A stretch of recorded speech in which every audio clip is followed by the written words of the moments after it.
अपमान। कोई व्यक्ति दूसरे का अपमान क्यों करता है? क्या आपने कभी विचार किया है? वैसे तो हम भी बिना कारण बहुतों का अपमान करते हैं। हमारा अपना अपमान भी बहुत बार होता है। संसार का सारा व्यवहार एक दूसरे का अपमान करने पर टिका है। जैसे पति अपनी पत्नी का अपमान करता है, पिता अपनी संतानों का अपमान करता है, नौकरी देने वाला अपने नौकर का अपमान करता है, अर्थात जो भी बलवान है वो निर्बल का अपमान करता है।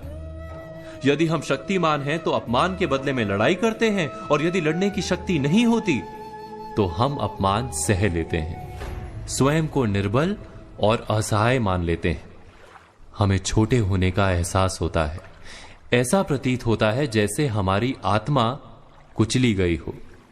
किंतु कोई किसी का अपमान क्यों करता है? हम विचार कर रहे थे कि जब अपमान होता है तो मनुष्य को अपनी निर्बलता का एहसास होता है, और निर्बलता का बोध मनुष्य को कुचल देता है। वो अधिक से अधिक निर्बल बन जाता है, अत्याचार सहने की आदत सी पड़ जाती है, आत्मविश्वास का नाश हो जाता है। और जब आत्मविश्वास नहीं होता तो मनुष्य शराब और जुए जैसे व्यसनों में सुख ढूंढता है, मन से रोगी बन जाता है। आखिर किसी भी मनुष्य की ऐसी दुर्गति कोई क्यों करता है? अपमान करने वाला वास्तव में क्या सिद्ध करना चाहता है? कभी गहराई से विचार किया है? वास्तव में हम किसी का अपमान करते हैं उसकी निर्बलता सिद्ध करने के लिए, यह बताने के लिए कि हम अधिक शक्तिमान हैं। अर्थात वास्तव में अपमान करने वाला स्वयं अपने आप को शक्तिमान या बलवान सिद्ध करने का प्रयास कर रहा है। अपमान करने वाला हकीकत में अपनी शक्ति से आश्वस्त नहीं है, उसे अपनी शक्ति पर भरोसा नहीं है। दूसरों को चुनौती देकर वो अपनी शक्ति पर विश्वास प्राप्त करने की कोशिश करता है।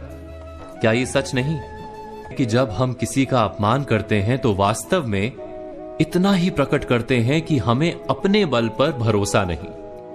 हमें ये संसार एक अविरत संघर्ष प्रतीत होता है, कभी ना रुकने वाली एक जंग सी दिखाई देती है। हम अपने निकट आने वाले सभी को प्रतिद्वंदी मानते हैं, फिर वो पति या पत्नी ही क्यों ना हो। हमें निरंतर लगता है कि हमें अपनी शक्ति सिद्ध करनी होगी, अन्यथा हमारा शोषण होगा, हम किसी के गुलाम बन जाएंगे। किंतु क्या हमने कभी विचार किया है कि दूसरों को प्रतिद्वंदी अर्थात दुश्मन मानने के बदले कलीग मान लें, हमारी सहायता करने वाले सहयोगी मान लें, अर्थात दूसरे व्यक्ति को प्रेम करें तो उसका अपमान करना आवश्यक ही नहीं होगा।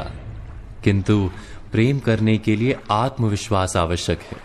जिसे अपनी शक्ति पर विश्वास नहीं, वो प्रेम कर ही नहीं सकता।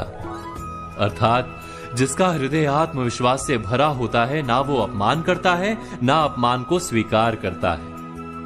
क्या ये सत्य नहीं? इस तथ्य पर विचार अवश्य कीजिएगा।